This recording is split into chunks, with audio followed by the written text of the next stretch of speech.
오늘은 트럼프 패닉의 저자이신 유진익 박사님을 모시고 이야기를 나눠보도록 하겠습니다. 박사님 안녕하세요. 네, 안녕하십니까. 네. 네, 박사님 그 트럼프가 드디어 취임을 했습니다. 그리고 박사님께서 신간을 내셨는데 제목이 트럼프 패닉이에요. 그래서 책을 보니까 제목뿐만 아니라 눈에 확 들어오는 게 자국 우선주의 끝판왕의 귀환 이렇게 써 있더라고요. 그래서 이게 어떤 의미일까 궁금하더라고요. 책을 낼 때 이번에는 그 국내에서는 좀 시도되지 않았던 미국의 국가안보 전략 보고서, 특히 1기 때 나왔던 내용들하고 또 추가적으로 이제 국가이익센터에서 나왔던 이제 발간 보고서가 있었습니다. 근데 그 내용들을 요약을 해보시면 그게 그대로 지금 정책으로 시행이 되고 있습니다. 그래서 우리가 제가 반어적으로 패닉이라고, 그러니까 트럼프는 항상 패닉 부정 단어로 이제 표출되지만, 그리고 우선주의 끝판왕이다 라고 표현되지만, 이게 어찌 보면 논리적으로 당연한 거고 이미 그것을 선언해 왔다. 그런 측면에서 우리가 겉의 표면보다는 실제를 보면서 대응을 하자. 아직까지도 언론이나 유튜브 미디어에서 아직 공개되지 않고 너무 앞으로 나올 정책들도 겉으로는 되게 강력하게 보일 텐데 그것에 대한 실질을 파악하지 못하는 측면이 강한 것 같아서 실질을 보자는 측면에서 이제 제가 이야기를 드렸고요. 사실 우선주의 끝판왕, 실리주의, 그리고 올해 이제 처음 이제 취임하고서 행정명령 여러 가지 했지만은 이제 불법 체류자에 대해서 추방하겠다. 이러면서 아마 이제 여러분들께 미리 힌트를 드리면 한두 달 이후쯤부터 더 충격적인 장면을 보이실 겁니다. 아마 웹백 작전이라고 해가지고. 근데 트럼프는 이전 1기 때도 이 얘기를 했어요. 근데 안 하고 간 거예요. 못 하고 간 거예요. 여론상. 근데 사실 아마 한두 달 이후쯤에는 더 세고 강력한 장면을 보시게 될 것 같다. 이 웹백 작전이 아이젠하워 대통령 때 예전에 멕시코인들이 하도 넘어오니까 멕시코도 노동자가 부족하고, 그리고 여기는 국경수비대 이렇게 해가지고 국경에서 탁 장비 채워가지고 막고 있는데 자꾸 노동자들을 갖다가 농업가들이 자꾸 뇌물을 주면서 끌어들이는 거예요. 왜냐하면 싸고 일을 잘하시니까. 그러니까 양쪽이 다 안 좋은 거죠. 그래서 그때 당시에 이제 아이젠하워 대통령이 멕시코 대통령하고 합의를 한 겁니다. 우리 한꺼번에 불법 이민자는 좀 보냅시다. 오케이 해가지고 그때 장면은 좀 무시무시했습니다. 헬기, 그 다음에 군사 버스, 군인들, 그 다음에 이제 완전 무장하고 이래서 검열을 막 합니다. 검열해서 당신들 패스. 아니야, 당신 불법입니다. 그 장면만 보면 사람들의 입장에서 어떤가요? 좀 충격적이잖아요. 무섭고, 뭔가 군사적인 개입을 하고.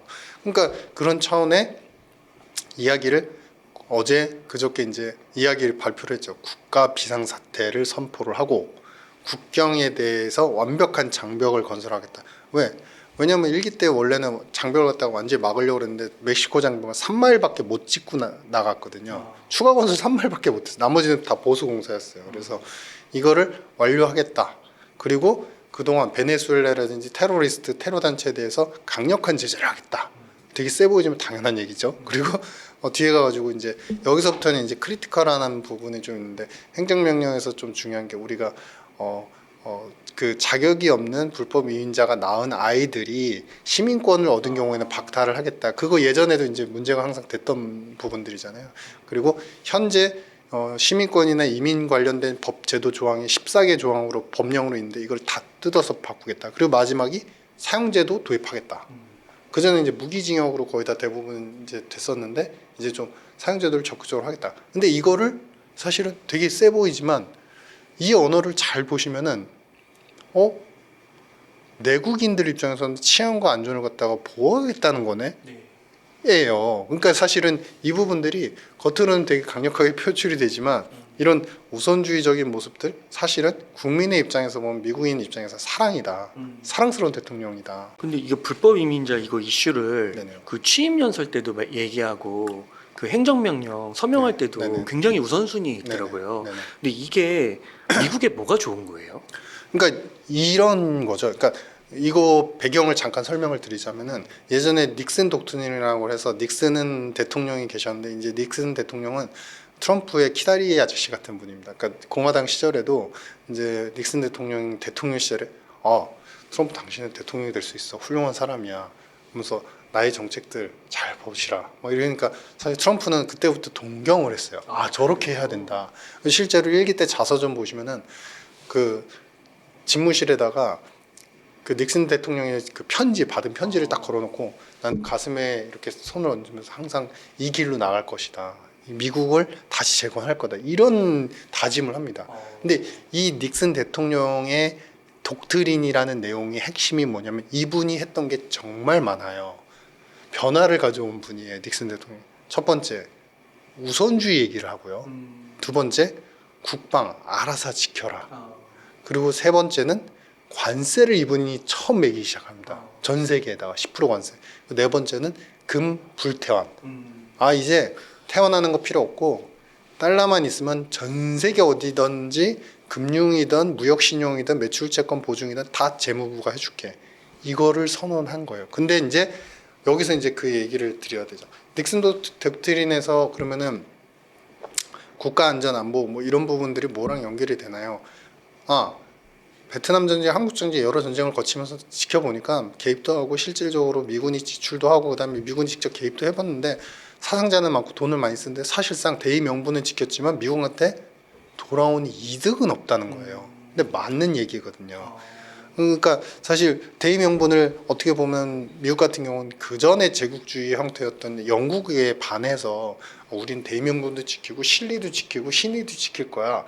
이런 차원으로 이제 계속 1910년대, 20년대, 30년대를 쭉 거쳐왔는데 알고 보니 도움이 안 된다. 그러니까 그럼 우리 국민들은 뭘 받았지?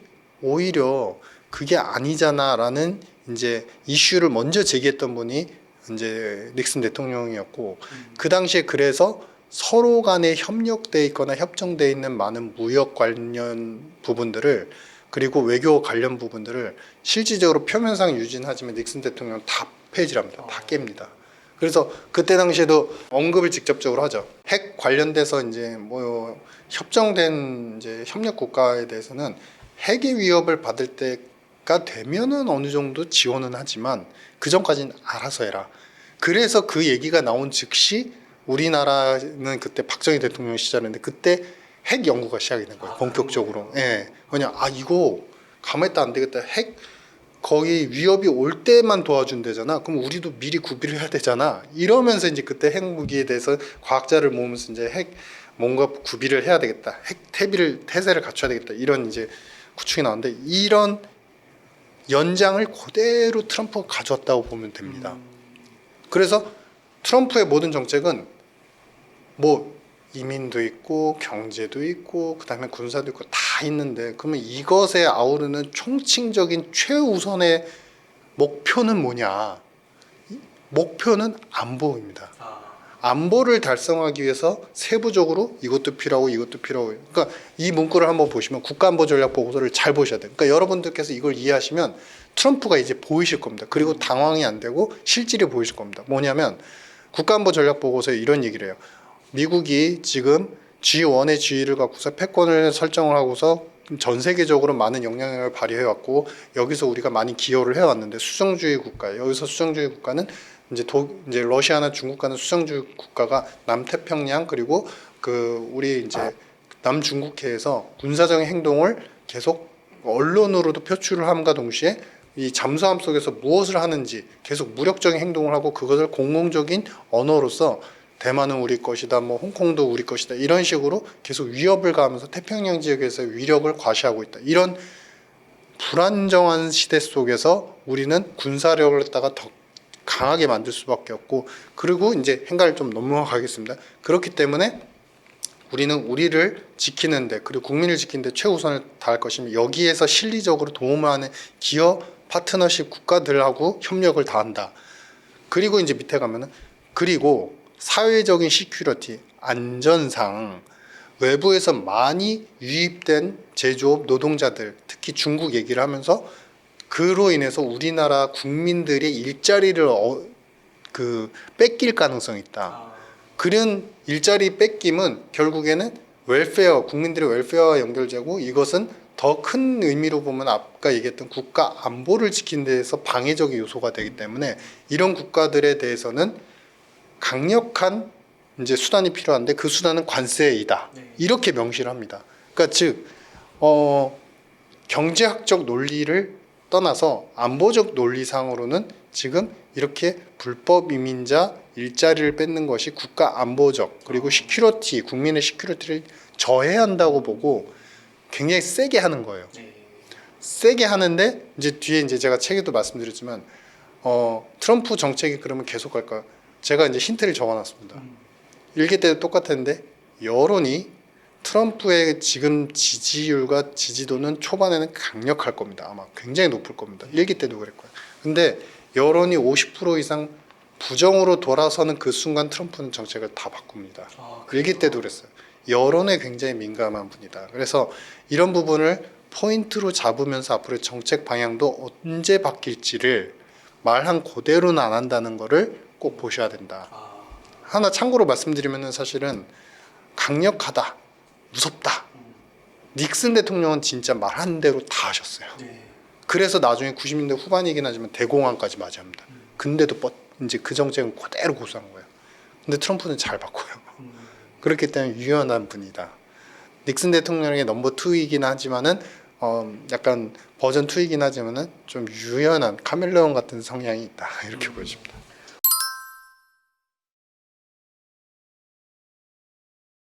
그 아까 불법 이민자 멕시코 그 노동력을 싸게 저렴한 비용으로 뭐 활용할 수 있다 이런 얘기를 해주셨잖아요. 근데 그거를 만약에 막게 되면은 그리고 그런 확대된 버전들이 많이 나오면 네. 지금도 미국 경제의 물가 이슈가 굉장히 크잖아요. 네네네. 그런 부분에서 자유로울 수 있을까요? 자유롭지 않죠. 근데 이제 다만 이게 그건 거죠. 그러니까 기후 위기가 와요. 기후 위기가 와요. 그러면 온난화가 시작돼요. 빙하가 다 녹잖아요. 근데 이 빙하가 녹는 게 기후 위기가 지금 심해요. 내일 당장 빙하가 녹는 게 아니잖아요. 몇 년, 몇십 년을 두고 서서히 녹잖아요. 네. 그 중간에 뭔가를 할 수 있으면 또 막을 수 있는 것이고 그런 거랑 똑같은 거죠. 그러니까 이게 뭐냐면은 멕시코인들이 와가지고 하는 일이 서빙도 되게 많이 하고요. 주유소 우리 가솔린 가스스테이션 이런 데서도 일 많이 하시고요. 그 다음에 제일 많이 하는 게 농촌 지역이에요. 농촌 지역이 사실은 완전히 미국은 남부 지역도 그렇고 완전히 대규모화되어 있잖아요. 그래가지고 대두렌즈 옥수수 엄청나게 많이 나는데 이걸 다 기계화하는데 기계를 조작하거나 어쨌든 관리해야 되는 사람이 필요해요. 근데 이 일을 미국인들 안 해요.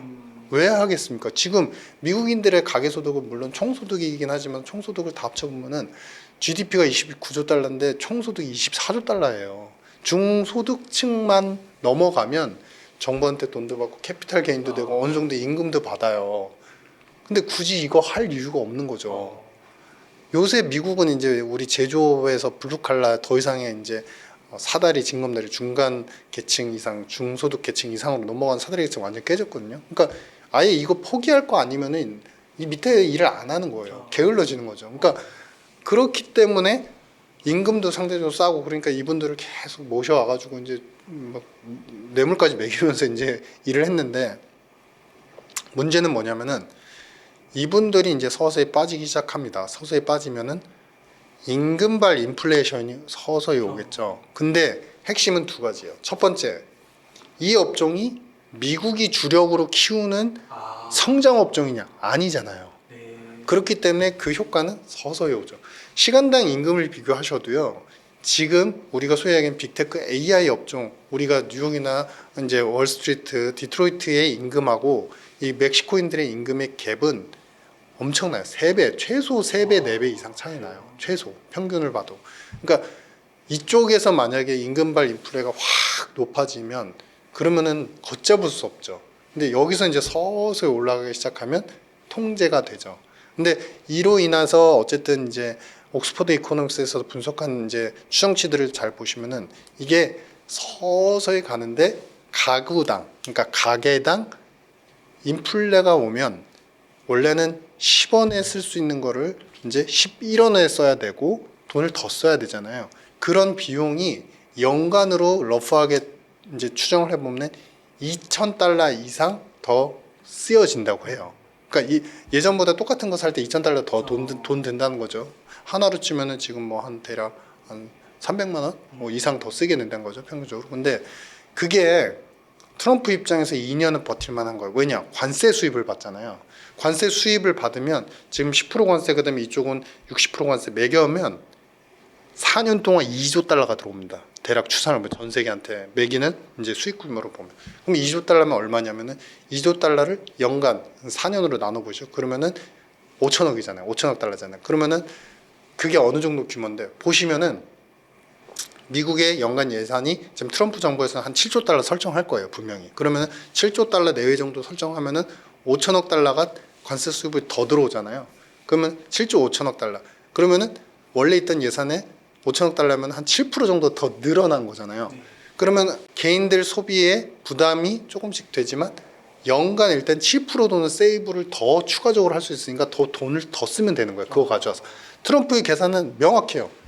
여기서 비용이 올라가? 오케이, 인정. 근데 우리가 밖에서 걷어와서 수입으로, 관세 수입으로 여기다 메꾸면 돼. 그러면 경제는, 호황은 유지가 돼. 이 로직이에요. 근데 이게 나중에 시간이 점점 지나가면 메꾸는데, 가져와서 관세 수입을 메꾸는데 못 메꾸면서 오히려 인플레가 더 가속되는 그 구간이 나오겠죠. 당연히. 시차의 문제죠. 그게 한 3년 차 정도쯤엔 생길 겁니다. 그렇기 때문에 트럼프 입장에서는 이번에 좀 세게 하는 거고, 이번에 트럼프는 되게 좋아요. 그러니까 되게 좋은 그 시기를 맞은 거예요. 트럼프는 사실 손 안 대고 코 푸는 격입니다. 왜냐하면 바이든이 설정했던 BBB 법안이라고 더 나은 미국 재건법, 여기에 이제 우리 구조 계획도 있고, 그 다음에 일자리 인프라 창출 정책이 있고, 그 다음에 IRA가 원래 가족 계획법이었거든요. 이게 있는데 여기서 IRA는 이제 축소 폐지한다고 하잖아요. 근데 인프라랑 일자리 관련돼서 얘기 하나도 안 하잖아요. 왜냐하면은 그거 예산을 갖다가 1조 6천억 달러 정도 설정해놓고 승인 받고서 이제 바이든이 퇴임을 했는데 여기에서 반도 안 썼습니다. 그러면 그 예산 그대로 가져올 수 있어요. 그대로 쓰면서 트럼프만의 또 인프라 투자 정책으로 예산을 또 설정할 수 있어요. 근데 그거 2조 달러 이상은 설정할 수 있어요. 왜냐하면 토모카케에서 2017년도에 미국을 재건하려면 오래된 교량을 건설하려면 4조 달러는 앞으로 10년간 필요해. 그 법적 근거가 있어요. 공식적인. 그렇기 때문에 트럼프 입장에서 너무 좋은 거죠. 예산도 끌어올 수 있고. 거기다가 지금 어쨌든 인플레 생긴다고 하는데 관세 수입으로 메꾸고, 그리고 거기에다가 추가적으로 부채 한도를 아예 폐지한다고 하고, 정 안 돼. 이것도 안 돼. 그러면은 어쨌든 반발은 많고 이게 쉽게는 안 될 거지만 전략 비축 자산으로 비트코인한테 비트코인을 활용을 해서 있던 부채 녹일 수도 있으니까, 녹이는 건 이제 뒤에 상세히 말씀드리겠습니다. 트럼프 입장에서는 지금 거칠 게 없는 거예요. 그러니까 제가 보는 관점에서는 정책이 지금처럼 굉장히 세게 계속된다고 한다면 2년 이후부터는 힘들어질 수 있고, 그 데미지는 달러의 변화에 따라서 침체로도 갈 수 있는데 그 전 2년 동안은 최소한 호황이다 지금부터. 이렇게 보여집니다. 그 23년, 24년 네. 계속해서 주가가 좋았잖아요. 네네. 그래서 25년에는 공황이 올 것이다. 네. 큰 하락이 올 것이다. 막 이런 이야기도 많이 나오는데 지금 박사님의 말씀을 들어보니까 큰 틀에서 볼 때 올해는 그러면 큰 걱정 없이 미국 경제가 계속 탄탄하다고 볼 수 있는 걸까요? 네네. 올해는 뭐 덜 나위 없이 좋죠. 그래요? 왜냐면은 올해 같은 경우는 우리 작년에 이제 물가가 이제 디스인플레이션, 물가가 서서히 낮아지면서 성장률이 2.5 이상 3% 가까이 나오니까 골디락스라고 했잖아요. 근데 진짜 골디락스가 지금부터 시작이라고 봐요. 그래요? 왜냐면은 미국 CPI를 보시죠. 성장에 대해서 아까 말씀드렸잖아요. 이미 예산이 확보가 돼 있고 바이든의 정책까지 가져오면은 돈을 엄청나게 쓸 수 있다. 그리고 또 중요한 거는 핵심이 있어요. 세율 인하를 지금 안 했죠. 근데 할 거예요. 그러면은 세율 인하를 만약에 예를 들어서 현 세율에서 5% 인하를 하면요, 우리 빅테크 관련 기업들이 세후 영업이익이 5% 이상, 5% 정도 가량만 뛰는 게 아니라, 지금 규제 철폐와 관련해서 이제 규제 완화해 주는 게, 우리 얼마 전에 그 AI 관련된 투자 펀드 조성도 얘기했잖아요. 투자 펀드를 민간에서 조성하게 했어요. 근데 앞으로 그 투자 관련되는 세액공제, R&D 세액공제도 해줄 거예요. 그리고 민간에서 자금을 모아가지고 투자를 하는 경우에는 거기에 또 인센티브를 줘요. 거기에다 추가적으로 이제 기업들 자체적으로 계속적인 성장을 할 수 있게 또 다른 이제 세액공제 항목들을 넓혀줘요. 그러면 기본 세율 인하에다가 세액공제만 지금 우리가 대충만 생각해도 4개 이상이거든요. 그럼 세후 영업이익은 확 점프업을 하는 거죠. 그러면은 미국의 빅테크가 끌어가는 뭐 선점된 몇몇 기업들이 끌어가는 이 기업, 그리고 성장, 패턴으로 본다면은 성장 패턴은 최소 2% 후반, 중후반, 3%까지 나올 수 있고 거기에 자꾸 뭐 트럼프 때문에 인플레가 당장 온다 그러는데 2년은 골디락스가 말씀드린 게 지금 보셨잖아요. 제가 계속 강조해드린 게 지정학에 대한 컨트롤 능력, 그 다음에 전 세계 원유 가격에 대한 통제 능력은 트럼프는 할 수 있다. 그거를 지금 바로 선언하고 행정명령에 이제 이야기를 한 게 뭐냐면은 시추하게 했잖아요. 전통에너지, 석탄, 석유 아직 끝나지 않았습니다.